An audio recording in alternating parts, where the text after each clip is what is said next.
Yar, matey, Captain Bluebeard here, letting you know there be spoilers ahead for all episodes of Life is Strange. Continue, if ye dare.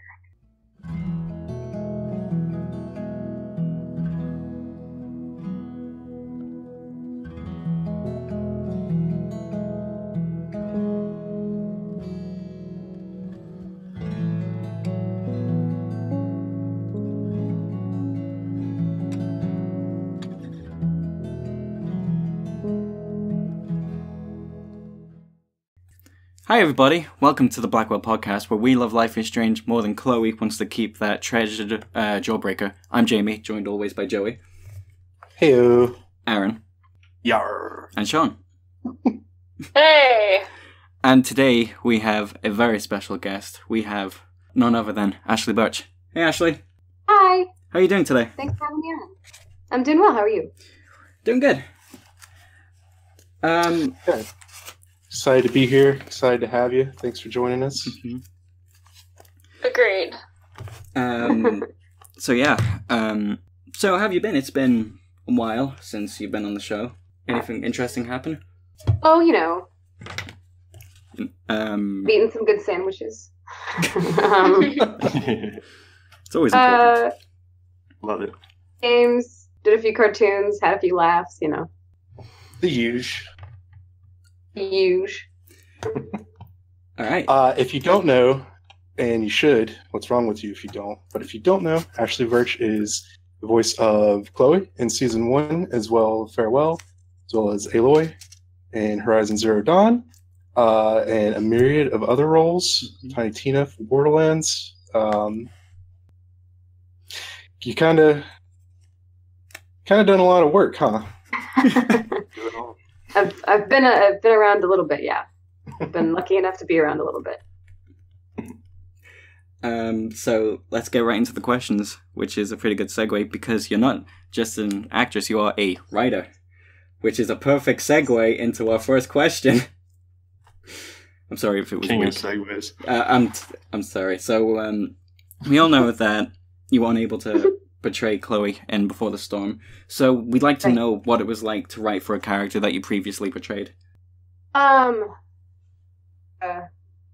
use a sort of obvious word, a little strange. Yeah,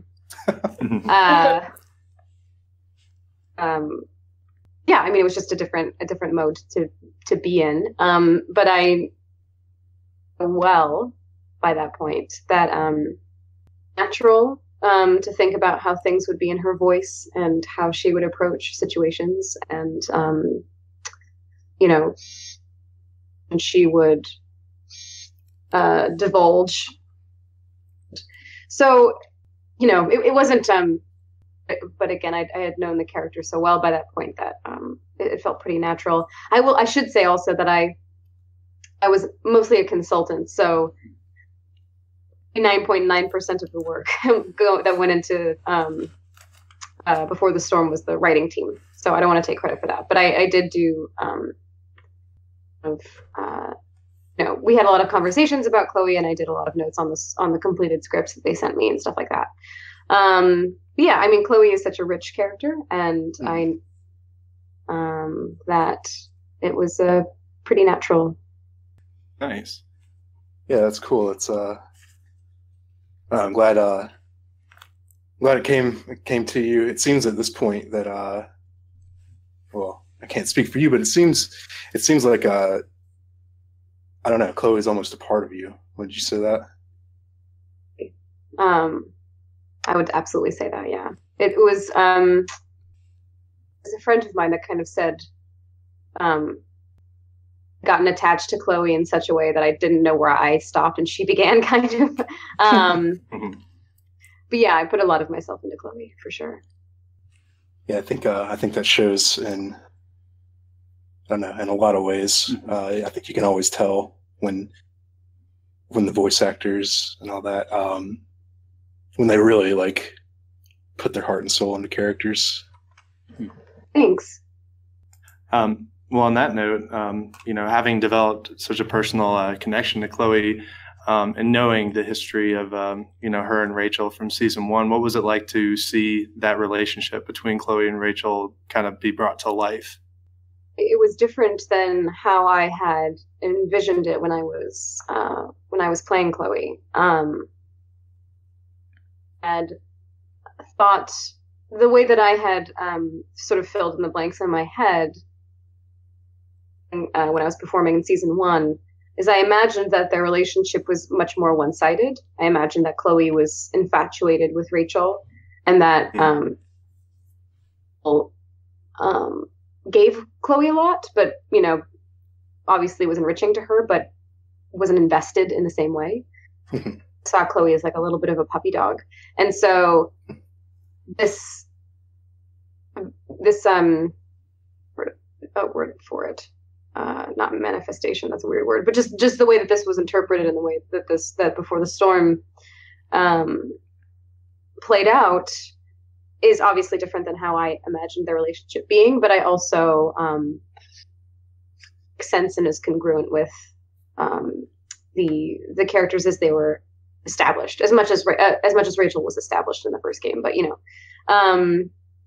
wildly divergent from the context in the first game. So it was different, but interesting to see the direction that Deck 9 took that relationship in. Sure. Yeah, the reciprocity and all that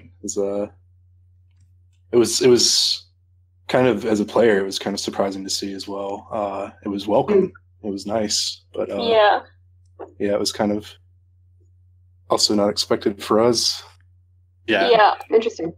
I think it's interesting that you mentioned the one-sidedness of it, because we, Rachel's not around in season 1, so we only hear things from Chloe's perspective. And that struck me because Before the Storm is very much focused on Chloe, but it's almost like now we're hearing Rachel's side of things, or at least seeing it. That was a good point. It very much feels like is Chloe's story told through Max's lens, and that Before the Storm is Rachel's story told through Chloe's lens. Never thought of it like that, actually. Yeah, never have either. That's my interpretation. That's not canon. Right. Just insert that image of. I always feel like I have to say that. Interpretation. Well, here at Blackwell Podcast, we give you the authority to speak for everyone. Yeah. Yeah. Well, let me do that. Or well, talking about making up weird canon. kind of on the track of talking about like the difference in the relation that you kind of got from season 1 with Chloe and Rachel, and in Before the Storm. What other differences would you say were the most prominent in Chloe's character in season 1, Before the Storm, and Farewell? Before the Storm and Farewell? Yeah, so I think in Farewell, the different Chloe, in that Chloe hasn't actually gone through any in her life. So, Max hasn't even left yet. William is still alive. She hasn't even met Rachel. So she is, a normal kid right now. Right. And I think the balance is that Chloe, I think the sort of challenge of performing in Farewell is ease out and parse out what parts of Chloe were created through the trauma that she experienced, and what parts are just inherently Chloe.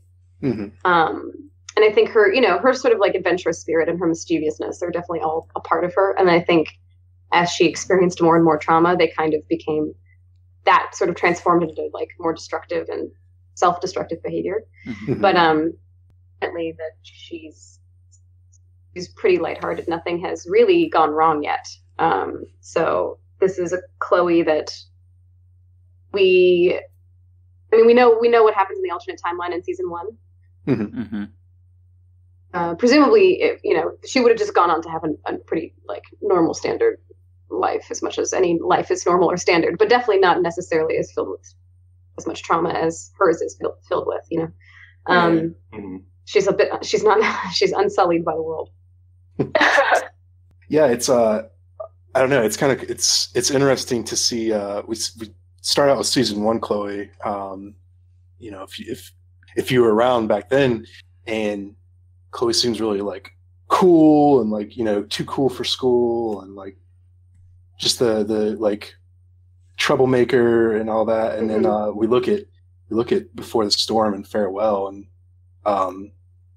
she's kind of a dork.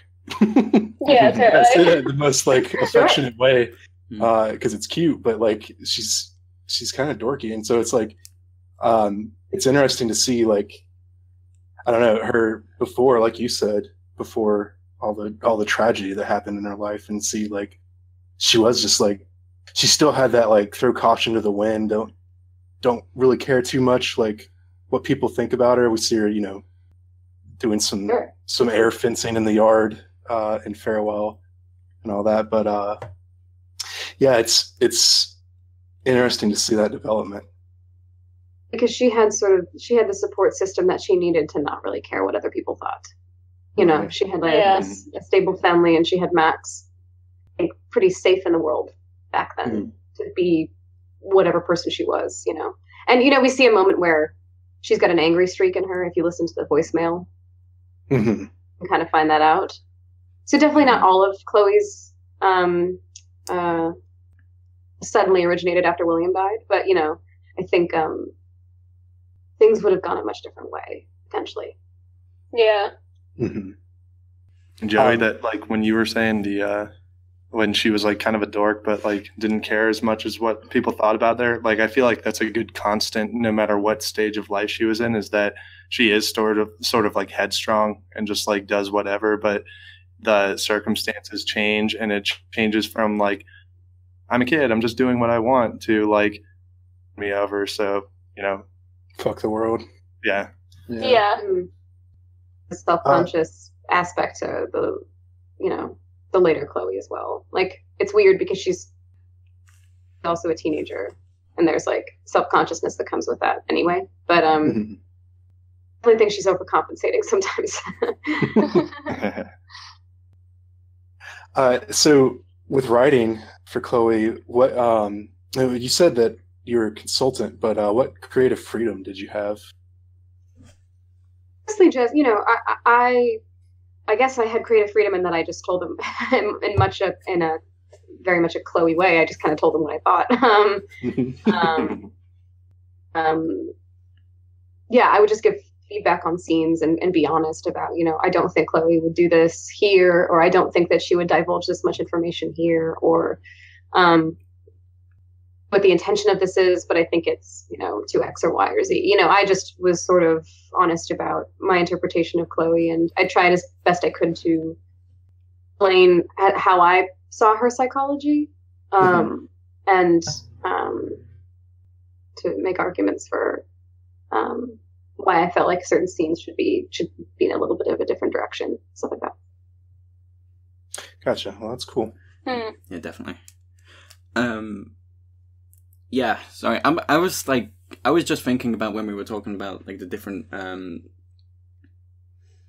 differences between Chloe's character and like Before the Storm, Farewell, and season 1, and I was thinking of like I was trying to make a comparison between how we saw Chloe in Before the Storm compared to like season 1, where she's still trying to find out who she is, and the best way I could think about it is if you go back to an old house, but everything's kind of different, and you're still trying to accept that it's the same person, but things haven't changed yet. If that makes any sense.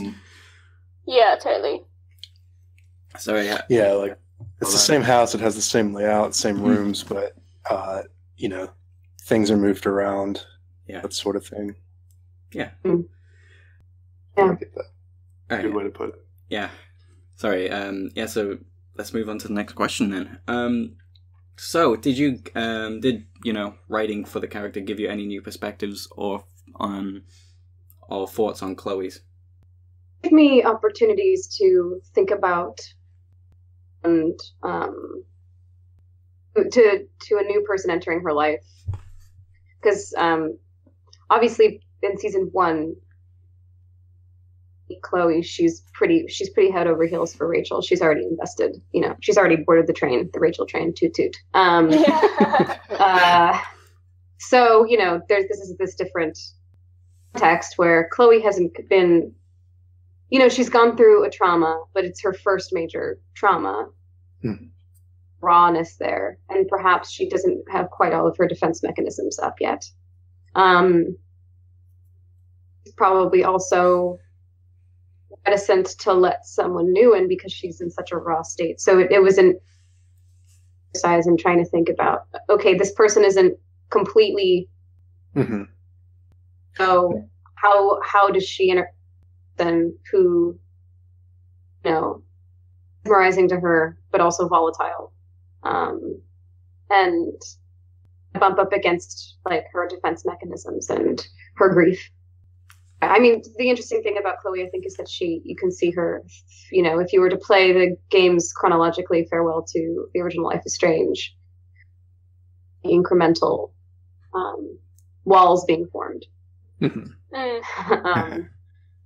Like, you know, if you look, I think you can sort of see her to build her walls. And then, I mean, Rachel kind of takes them down, and we don't get to see what happens in the intervening time between when Rachel disappears and Max shows up. But Chloe's, I think she's a very rich and realistic character. So the way that she processes trauma and the way that it shapes her feels very true to me. It's a balancing act of trying to preserve Chloe, the Chloe that people know from the first game, but also there and what path that takes and was like before. Right, kind of like you said a little bit earlier, like sussing out what is like Chloe proper and what is like the behaviors and the paths because of like all she went through. Yeah. All those things are a part of her too, of course, but you know, right, amplified or they're hidden or whatever, depending on how much, you know, pain she's been through of her character. And I think it is an interesting progression too. We see with Farewell leading up to Before the Storm, like Chloe's smart. She's a very smart character. She's not by any means like dumb at all. She does excellent in school.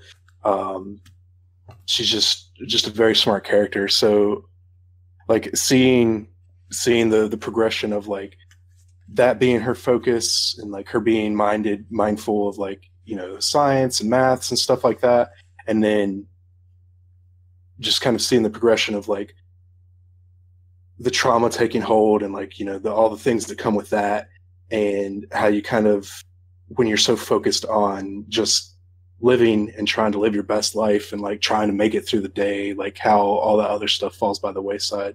So it was really interesting to see that progression too. It was sad and tragic, but it was really interesting, and it felt true.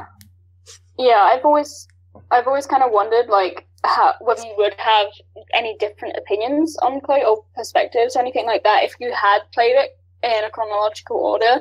Because I know more so for me about Rachel, I had some preconceived ideas about who she was, and then like I love her now, but because I feel like some people think that Chloe's like so irrational and how she behaves and stuff, but I wonder if they'd think any different if they'd actually seen what she had gone through first. Mm-hmm. Yeah, I mean, I think that season 1 Chloe, particularly because you're playing it through Max's point of view, I know to some players Chloe would seem like really and brash, and I think they're not wrong. You know what I mean? Yeah, I mean, she is selfish and she is brash, and I think that's because she's been hurt a lot. Mm-hmm. And I think, you know, she's only, you know, she's barely in season 1, right? 17 or 18. She's already lost her dad, who she obviously had a really tremendous connection to. Mm-hmm. Only person that was there for her, who was grieving him, is gone. I'm sure, I mean, and Chloe said, I think there's part of her that thinks like something fucked up happened. Mm-hmm. And then there's another part of her that probably thinks like she probably just bailed on me because I suck. I think so. You know? Yeah. So, and the thing about someone that has a lot of pain is that they can be difficult to deal with. Mm-hmm. Yeah, totally. You know, so when people react to Chloe that way, I you know, I get there's certain people, like, if Chloe was your friend in real life, you'd be like, what the fuck, the guns, this is so ridiculous, you know what I mean? Right. Yeah. That's the only way she knows how to cope. There's nothing is stable or safe in her life anymore. You know, she doesn't have any ground to stand on. Mm-hmm. And to stand on, you know, I think. Yeah. Yeah, it's kind of a nothing to lose situation, so you're gonna just do whatever like gets you through that moment. I think that's a really good way to put it. And I definitely had a lot more sympathy and understanding for Chloe after playing Before the Storm and then Farewell. And it's not that I disliked her in season 1. I got it. It's just there's a difference between having all this exposition told to you and hearing this backstory and then seeing it brought to life and like living it with that character. So a lot of love in my heart for Chloe. But on that note, having been through this whole journey with her and, whether it was her, being a consultant on the writing team, what was your reaction when you heard that you were able to reprise your role in Farewell as Chloe? Really excited. I wasn't sure if I would ever get to. She means so much to me. So, it was really great feeling to know that I would be able to see her again. But I kind of feel, it's kind of what it feels like. Mm-hmm. I felt very happy when they, released the promo announcing that you and Hannah would be coming back. I felt like everybody was glad to be back and excited to pick up where you left off. Yeah, definitely. Yeah, and it was nice to come full circle with it too. Well, almost entirely full circle. Farewell wasn't done by Don't Nod, but you listeners know what I mean. But yeah, so like the final day that we spend with Chloe and Max, it was nice to have original voice actors and all that back. Yeah. And speaking of being back in the booth again after all that time, are there any good stories you have from either being with Hannah or working with anyone else in the booth this time around? Finding the pirate voices was funny. Our director, Phil, he told me my pirate voice was too good, and I had to tone it down. What? Because, little Chloe probably wouldn't have that convincing of a pirate voice. So I went pretty full on pirate in the first takes, and he was like, no, you can't sound that. You can't have it polished. Too good to be a pirate. That's like on like certain TV shows, like on The Office, I think, like when they got people to do Michael's like cruddy drawings, they hired a professional artist and had to like make them dumb it down, and it was really hard for them. That's really funny. So, being that you were given the news that you were going to reprise Chloe, was it easy to get back into her mindset, especially with her being pretty much the youngest we've seen her? I mean, we saw her at this age in season 1, but we didn't have that much time with her. It was a little bit of a challenge, just because the Chloe that I'm the most connected to and I'm the most used to is the one that you spend the most time with in season 1. So again, it was that same balance of the parts that are William dying and David moving in and Max leaving, and what is the that's still Chloe no matter what happens to her, So there was a little bit of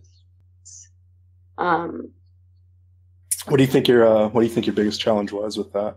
I think I guess how lighthearted to make her versus how kind of mischievous she is, But and kind of having to decide, is she mischievous always, adventurous always, or is that something that gets amped up way more her in the way that she copes with it? And I think where we ended up landing is, that's a part of Chloe. That if William had lived and Max had stayed in touch, or whatever is the most positive permutation of Chloe's story, is that she would probably still get into trouble sometimes, but not to the extent that she'd probably still be like a good student. And she get caught doing more mundane, innocuous things probably. And that maybe that like also, make her a good leader or get her, that there's something about it that would be a really positive thing for her versus getting her into, situations. Seeing that as like sort of a tentpole for Chloe, but also something that can ostensibly be sort of twisted into something that becomes more self-destructive as, traumas. Mm-hmm. And I think we can kind of see with William, we can kind of see where Chloe might get her mischievous side from. Because, William seems to be like quite the practical joker, and he's very fun-loving, and he likes to play along with, what Chloe and Max are doing, as we see with the with him securing the time capsule, the lunchbox. So I think we can definitely see like one place where Chloe might get that from. But then, yeah, it's like you said, that gets kind of corrupted into more getting into trouble. Like the mischievousness and like the playfulness goes into more like Daredevil type behaviors, and more of like an adrenaline junkie kind of thing. Right. All right. So moving on to the next question. So we're gonna look in a little bit at about Chloe and Farewell, or kind of season 1. So what do you think Chloe's favorite quality in Max is as a best friend? Oh, what Chloe's favorite thing about Max is? Yeah. I think that Chloe sweet, and so. And as, she can be kind of like a little, she can poke fun at Chloe, be a little sarcastic or a little bit like, seriously, dude. But I think she's always kind of up for she's a good balance to Chloe, She kind of, I think she keeps, while also for, I think Max is kind of charmed by Chloe's scheming and her energy and stuff like that. So I think they complement each other really well. They're kind of yin and yang in that way, that Chloe some structure and some balance, and Chloe brings out, a more adventurous side in Max. Yeah. I was actually saying that to Hannah when we interviewed her a week ago, and we were talking about Max and Chloe again, and I totally agree. I think that their dynamic is so interesting just because they're so different, but they work together so well. I feel like they really bring out the best in each other. Mm-hmm. And I guess that's why people love seeing them so much. Yeah, I think like you said, Ashly, it being kind of a yin and yang type, it really they're opposites in many ways, but I don't know, they bring out qualities in each other that they want to have, that they they want to emulate and all that, and I think that's just a really good way to put it, like yin and yang. So a time capsule for yourself to open 10 years from now, what would you include? I don't know. 10 years. I was like, chips? But that'd probably be bad. Isn't that what Hannah said? Like, yeah, that's snack. Yeah. Hungry 10 years from now, probably. No, I'd probably write a letter to myself with like reminders, things that I know that I need to think about or need to remember about myself or other people or whatever that I habit of not holding on to or forgetting sometimes. Like a little memory box, so stuff that whatever, when I go traveling or when people give me things, I keep them in this little box, and so I might there and put it in a time capsule. I want to see thing I was planning on giving away or something like that, and I buried instead. Little keepsake. Chips. I'm sure there's some that don't expire, right? Well, it brings up Horrifyingly, an yes, interesting probably. question. Like if you like airtight seal chips, What happens? does that extend their longevity? It's fall in the forest. Can anyone hear me? The new great philosophical debate. If you seal chips away, will they last? Okay, cool. So the next question is, since Chloe's background has been more fleshed out with Before the Storm and the Farewell episode, what advice would you give to those dealing with situations similar to Chloe? First of all, I would say I'm so sorry that you've had to go through so much. My voice in Chloe was that I was dealing with a grief of my own. I'd lost someone I loved not too terribly long before we started recording. So that performance was also me kind of working through my grief. So speaking also from a person that's gone through, I haven't lost that many people in such a short span of time, but that it does get better. And it feels like it won't. There are definitely moments where it doesn't feel like it's going to get any better. And even know how you can keep going if it's going to hurt this much. Mm-hmm. Then if you up a foot in front of the other, you keep whatever, a life of some kind, muddle your way through what life is during those stages of grief that doesn't hurt as much. A little bit less. Mm-hmm. And then maybe it hurts again the next week, but little by little isn't as intense. Mm-hmm. And just that there's a lot of wisdom in it. When I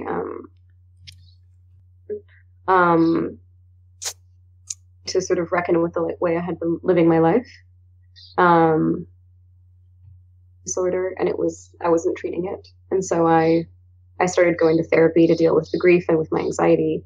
I started looking at myself much more, and now I feel like I'm in a much better place than I was before I lost the person that I lost. Mm-hmm. And I know more about myself, and I'm generally a happier person. Grief, but because of because of the perspective it gave me and what it forced me to deal with. So painful, but for it, if you can look at it, there can be wisdom in it, and also the pain doesn't last forever. There's also many people that have gone through the same thing. The circumstance of the death, there are groups, group therapy or different support groups, programs that deal with this kind of thing. And I think that finding community and finding people that you can get what you're going through to some degree is really healing. I honestly think the biggest thing for me is just being able to look back and to see the moments where it hurts so much I didn't know what I was going to do. Mm-hmm. And then to know that those moments didn't last forever, that I don't feel that way every day anymore. And when you're in it, it feels impossible to imagine that could be the case. Right. But it does get easier. Mm-hmm. Well, that's very good advice. And I'm glad to hear, that you are in a better place. You are doing a lot better now. Yeah. Yeah. Thank you. Yeah, me too. I've always said that I kind of, not to be cheesy, but I kind of owe my life to Chloe a little bit, because just before Life is Strange came out, my mum actually died when I was around 15. Your fault is fine, But so kind of and I'd also just come to terms with my sexuality.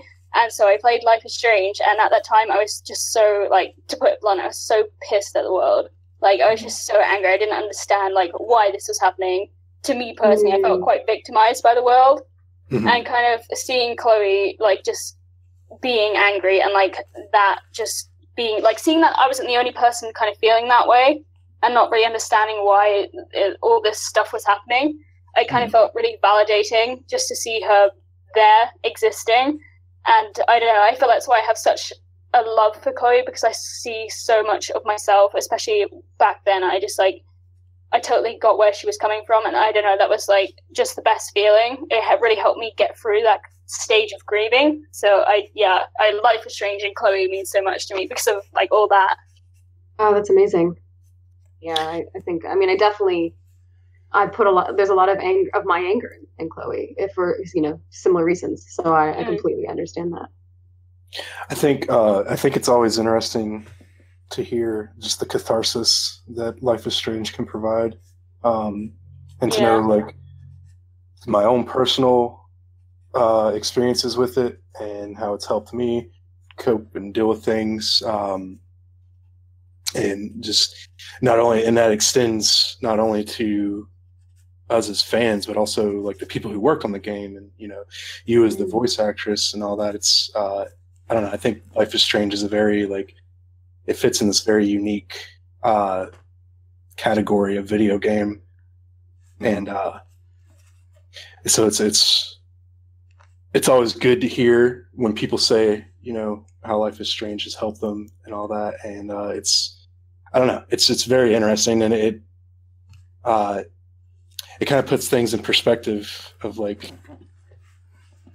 you know, how something so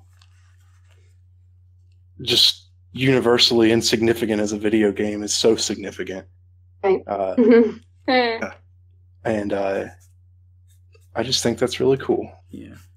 Same. And it's kind of like, I do too. It's funny how, you know, like in the main message, like in season 1, is like that action has consequences. That it's weird to think that like the podcast group wouldn't have met if it wasn't for the game, and our co-host Zach, he wouldn't have met his wife through Life is Strange, which is crazy to think that just playing a game can change like somebody's life. Yeah, it's Life is Strange is this weird thing in the world where, and I know Zach has said this, and but it doesn't, never been one to believe much in fate or serendipity, but if ever there was an argument for it, Life is Strange and all things surrounding it would be it. Totally. So if you take away Max and Chloe, all the other characters, if you take away Arcadia Bay, take away Max's time travel powers, what do you think Life is Strange is? What is it to you?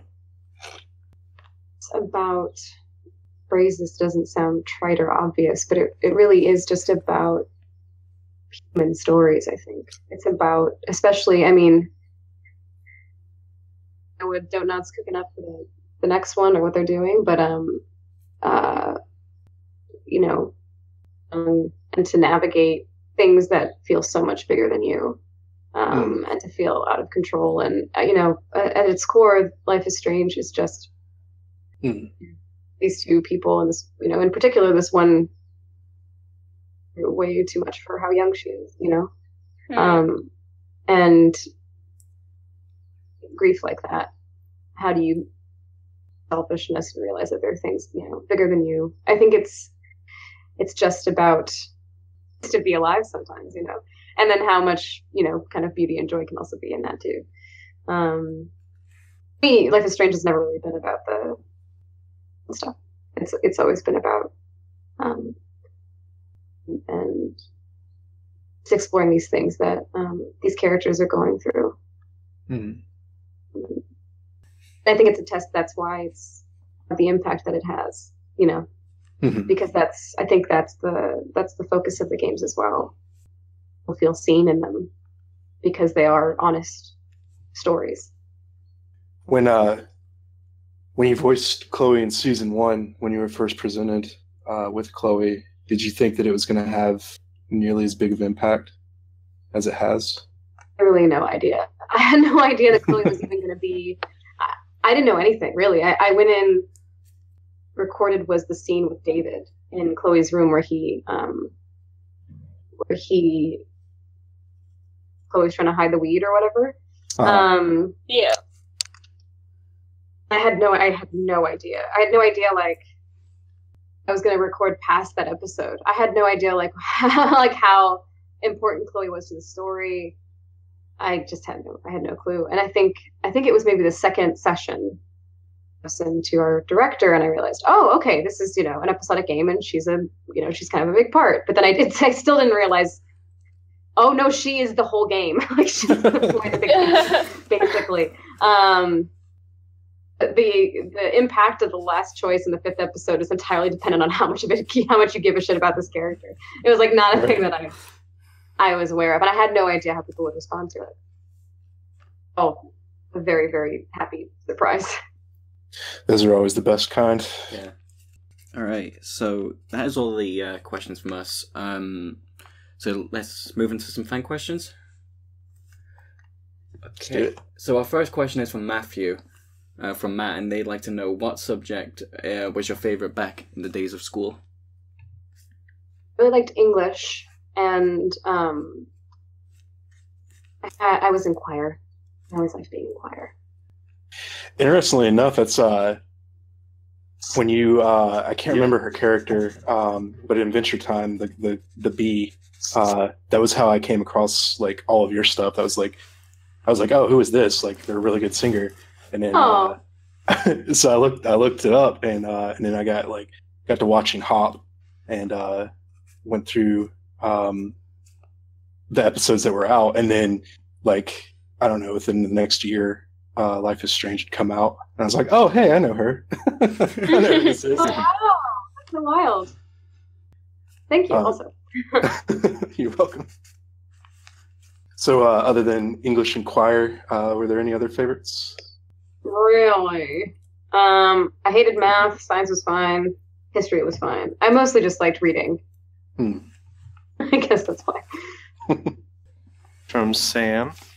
This is actually pretty specific. They ask, what advice would you give somebody wanting to write stories and characters for games, but they don't know how to code or animate, and they aren't sure how to get their foot in the door in the industry?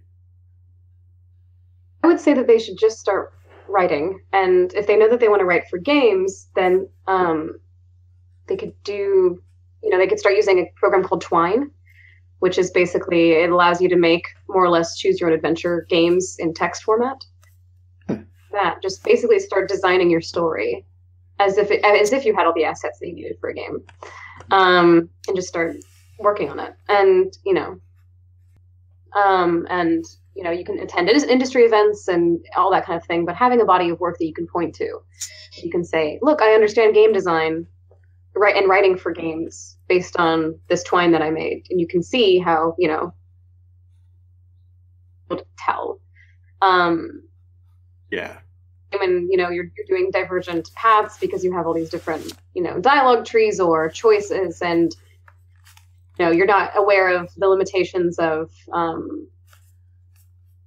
or how different those choices can be or whatever, it will be made obvious to people pretty quickly. So you can still showcase all of your talents and your understanding of game narrative design through a pretty simple medium like Twine. And the most important thing is that you're just writing. Because industry is a mystery to literally everyone. And the best thing you can do is to be working on your craft and to be prepared, and then to try to put yourself in situations where you can meet people. So, you go to conventions, you submit to different places, you look out to see when, follow your favorite companies on Twitter or whatever, and make sure that you're on the lookout if they ever post things that they're looking for writers. You need to have your body of work and your craft honed so that the opportunity comes up, you're prepared for it. Yeah, absolutely. And I've heard of Twine. I don't know a ton about the industry itself, but I agree on just like a fundamental level that having a portfolio or just exhibiting that you can do the basic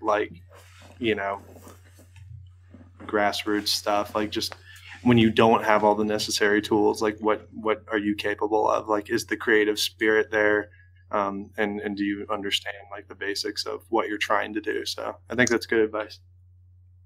Also lots of, I know that Game Maker is a pretty simple, relatively simple system. You can teach yourself that kind of stuff. That have horrible graphics, that still get popular if they're good, you know. So Mm-hmm. don't let that stop you. Yeah, and I think too, it's imperative to show that you're capable of completing projects, even personal projects, because I think we all have stories we want to tell. We all possess a certain level of creativity and imagination and all that. But just showing that like you can complete a project, I think that to me feels like pretty important. Mm-hmm. Definitely. It's a good question, Sam. Thank you. I'm gonna butcher this name. You do not know how to pronounce anything. I'm gonna go for Imuk though. I'm sorry. But they ask, how was lines for Chloe in season 1 of Life is Strange compared to Farewell? Pardon me. Like it's kind of like how we talked about earlier too, that deciding what parts of Chloe are, what parts are, kind of core Chloe. So parsing that was sort of interesting and a little bit of a challenge to decide, how much attitude or, mischievousness, pardon me, have present in Farewell Chloe versus the Chloe in season 1. They're the same character, they're cut from the same cloth, but they're definitely in very different modes, I guess. Mm-hmm. Thing to navigate.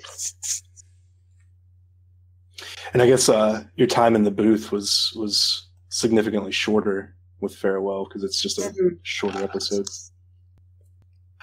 So Andrew would like to know, what does it feel like saying farewell to Life is Strange?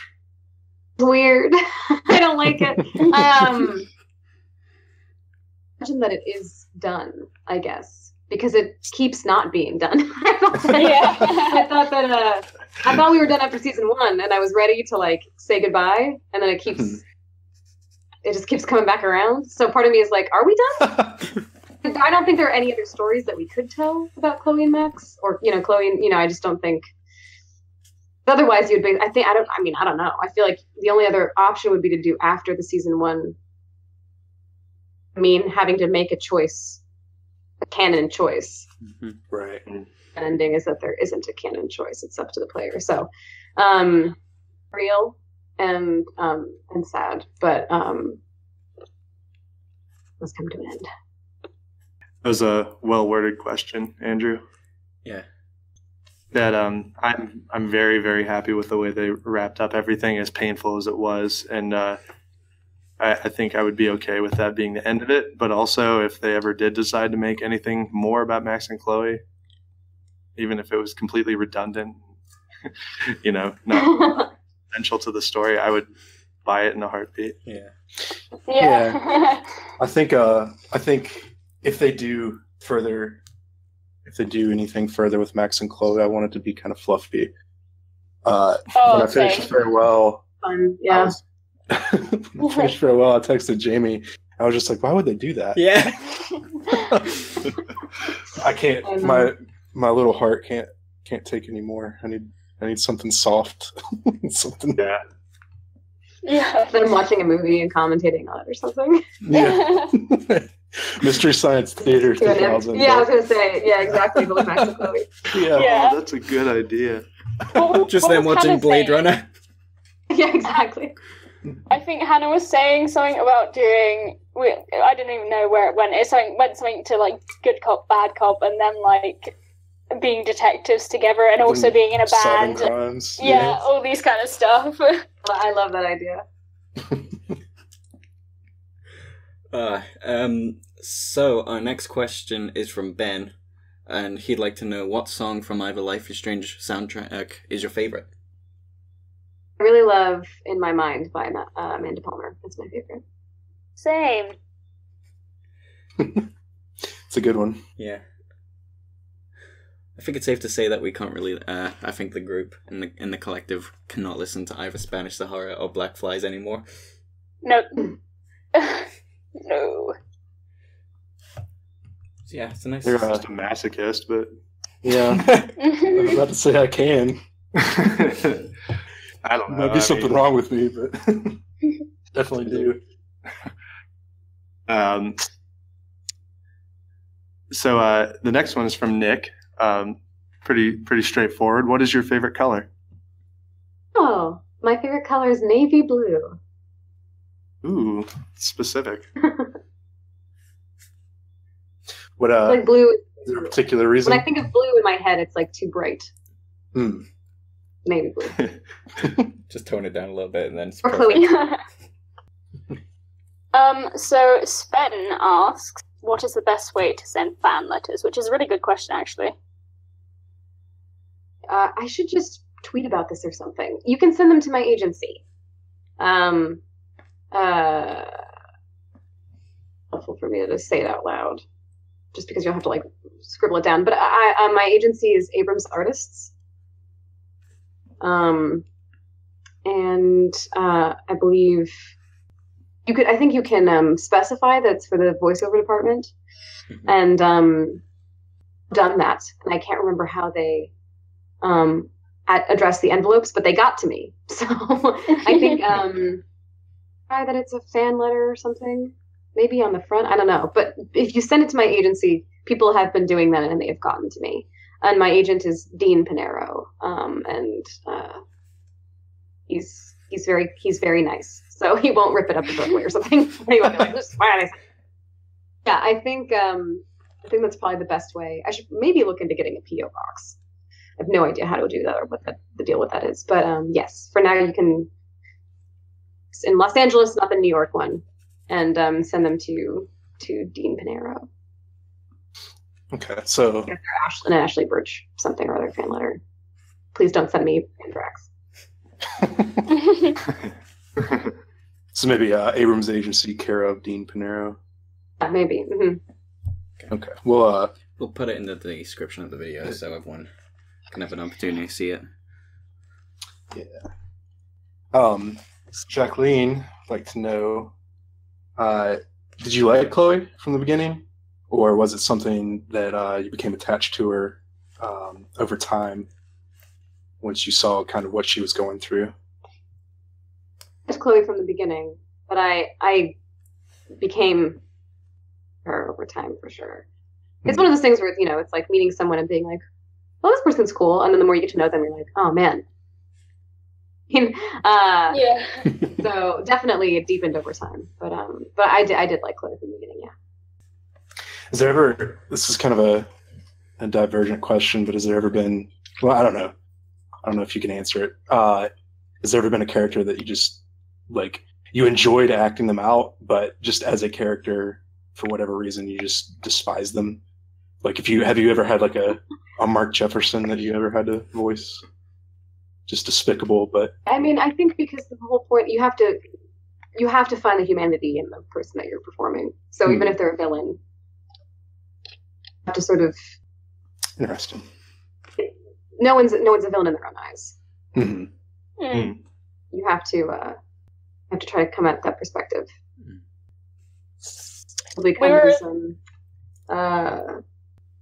Nebula. I played Nebula in Guardians of the Galaxy, the Telltale game. Mm-hmm. Oh yeah. And they're branching paths, so there's a path in which she joins your team, and there's a path in which she doesn't. Mm-hmm. But actually written character, so it wasn't that hard. But she definitely doesn't see herself as the villain. She definitely sees her sister as the villain. But from the perspective of the player, it's obvious. Yeah, you can't play it with Nebula being I'm the villain, because she doesn't think that. Yeah, I guess that makes sense. If you are to embody a character, you can't just pass it off as you're the Dr. No. Yeah. Well-written character, then they have something that's motivating them. Mm-hmm. All right. So our next question is from Pierre, and they'd like to know: do you have any tips for someone who really wants to do music or acting as a career, but is finding it difficult to cope with depression? I'm sorry that you're coping with that. I can say off the top that lots of people that do music and are actors cope with depression. Me, I have anxiety, so it's a little different, but I had to get help. So I started going to therapy, and I have different practices that I do now that help me so that I can engage in my life in the best way. It may not be therapy for you. I think therapy's awesome, but in the reality that this is something that you have, is something that you deal with. To try as best you can not to demonize it or make it something wrong about you, but to understand, like any other, if you had diabetes, you would have to figure out a way to deal with having diabetes. Right. It's a issue like any other that requires. So it will not stop you from doing what you want to do. And it doesn't mean that you can't achieve the things that you want to achieve. It does mean that you probably need a different type of care than other people do, but that doesn't mean anything bad about you. Most people have something, and whether it's, a physical illness or a mental health issue or whatever it happens to be, it will, require you finding your particular brand of working through the thing that you are dealing with. And I will say, for me, anxiety therapy has been tremendously helpful. I know some people that take medication. I know some people that take medication and go to therapy. There are lots of options. And that is very difficult. And I know that. But also know that, like, we'll go to therapy once, say, screw this, it's not for me. And then 5 years later, they're ready all of a sudden. And then they go and then they get better, so not to rush it. But just to know, just to sort of be aware, like, maybe can be aided by help that will 100% go away, and it's not something to hate about yourself. It's just a challenge. Mm-hmm. Everyone has some sort of challenge usually, and like I said, actors and musicians that have depression, and they are able to do their craft. So it's just about getting some help and finding your way past the roadblocks that depression can make. And I think it's a nice nice destigmatized way to put it when you compared it to dealing with diabetes. Obviously the nature of them are different, but it's like any other chronic illness, and hopefully one day soon we as a whole society will see it that way, that it is just something you treat. It's not like this terrible, this, I don't know, beast in the closet. Wrong about you. And it's not something that has to run your life. Mm-hmm. Fuck, that really spoke to me, damn it. It's because I'm going to get a little bit kind of emotional a little bit here, but I actually do have a chronic illness, Crohn's disease, and it's taken my life for about 3 years now. And kind of like trying to get back into, like, before I had it, I was like, I really wanted to get into the acting industry or the arts, whether it be writing or anything. And I had to pull out of college because it was getting really bad with like my illness and the depression. But it does get better. You just need to take baby steps, just take whatever steps you're comfortable with. It's always important to, just take ease. If you feel like you're going too fast, just take as much time as you need, and it will get better. I think that's a good point. Yeah, I think the way that we think about change is that it needs to be big and it needs to be immediate. But most change, especially with stuff like this, especially with mental health stuff, is incremental, small, and you don't really realize that you're getting better until you look back and go, "Oh, I'm not doing the same stuff I used to be doing, or I'm not ways that I used to be." It's usually in retrospect when you look back that you realize how far you've come. So in the moment it can be hard, and you don't really know if you're making. You start to think about, oh wait, I used to be anxious about this specific circumstance all the time, and now I actually am fine with it, or whatever it happens to be. And yeah, like you said, Jamie, I think being incremental, for the gains to be small and taking your time. I mean, I've been in therapy now and I think it's I'm only now starting to think like, oh, maybe I don't have to be in therapy for the rest of my life, you know? Yeah.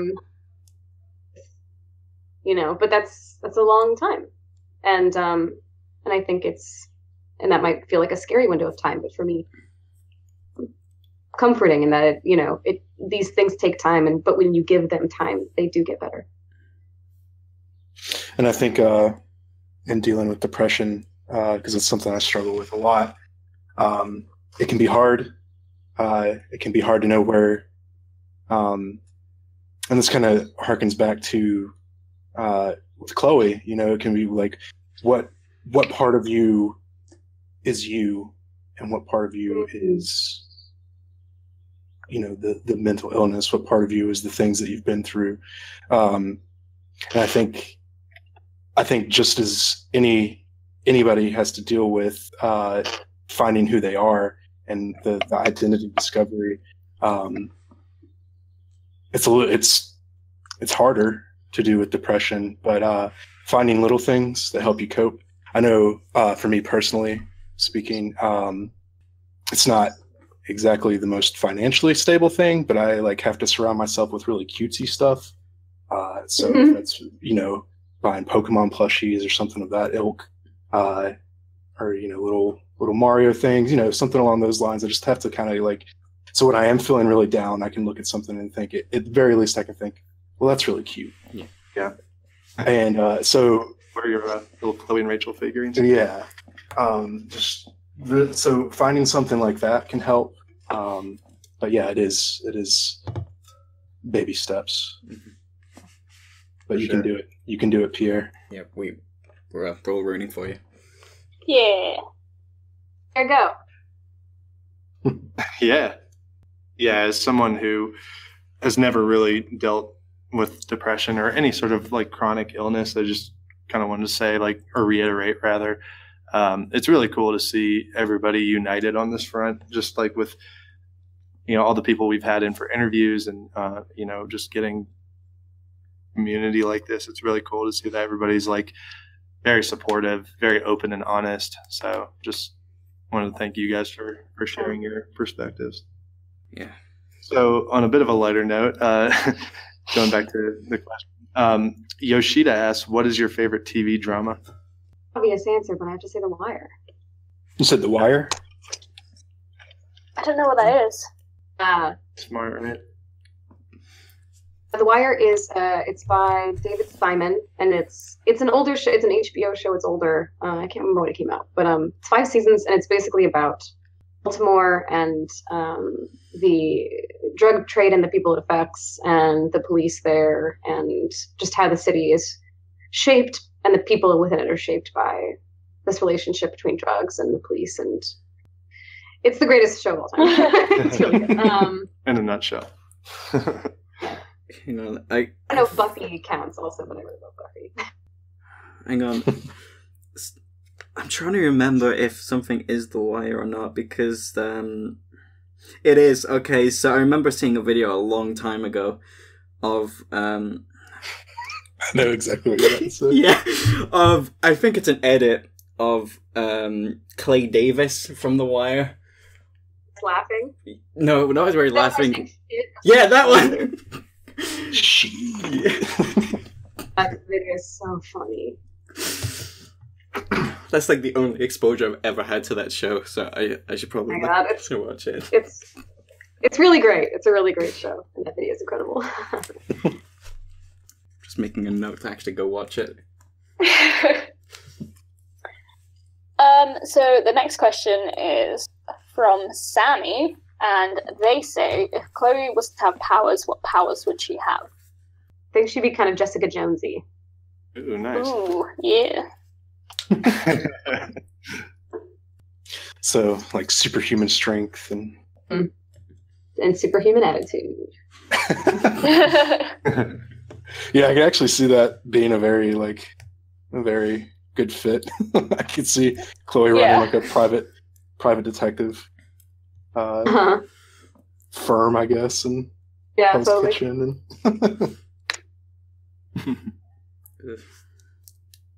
so our last fan question is from Joyce, and Joyce would like to know What do you think Chloe's job would be if the events of season 1 didn't occur?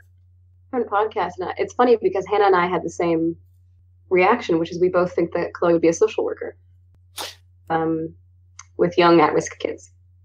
I like that. Yeah, it makes sense too. Like, yeah, totally. Chloe definitely seems like the type of person that not want other people to suffer in the ways that she has. So that, yeah, I like that too. I can see that. Well, thank you everyone for submitting your questions, and they were very good questions. Yeah. And as much as I hate to admit it, some were even better than ours. Yeah. Yeah. So again, thank you everyone that submitted questions. And kind of a, I guess, a finale question for you, Ashly, is now that we've seen Farewell, we've seen Before the Storm, we're going to go back to a question we asked you, but maybe I have a different perspective. Bay, B-A-E, or Bay, B-A-Y? I knew you would do this to me. I mean, I know Hannah flipped on it after everything too, because it's like, how can you let Chloe die after all that? It feels so irresponsible for me to say B.A.E. I played Chloe, and all those people are my king. You know what I mean? Right. Fuck it, B.A.E. Yeah. That's what I like to hear.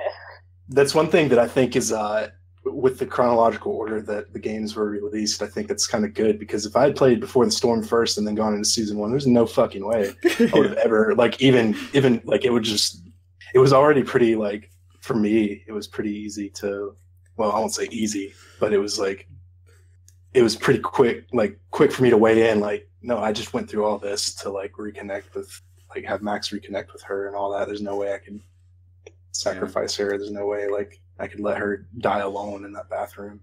But that was even, like, just even further galvanized after Before the Storm and Farewell. It was like, there's absolutely no way I ever could. So if that makes me selfish, so be it. Large mood.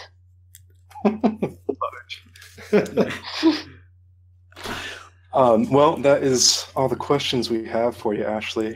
Thank you again for joining us. It was great to have you back on the show. Thanks for having me.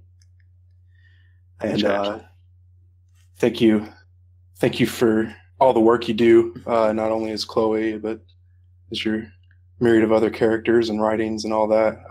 I know a lot of people really admire your work, myself included. Thank you. Thanks so much for caring about it. Is there anything on the I don't want to say on the horizon because that seems guided, and I'm not asking about that. Is there anything in the future that you can tell us about? Any upcoming projects? I can talk about specifically, but I am on a show called OKKO Let's Be Heroes on Cartoon Network. That's has been airing and will continue to air. Ian Jones Quarterly, who was the showrunner for a while on Steven Universe, and he used to work on Adventure Time, and he's super talented and awesome. So if you like either or both of those shows, then you'll probably like OKKO. I'll have to check that out. Yeah. Awesome. So yeah, Ashly, thank you again for joining us. Of course. And I think let's call it an episode. We want to thank everybody again for listening.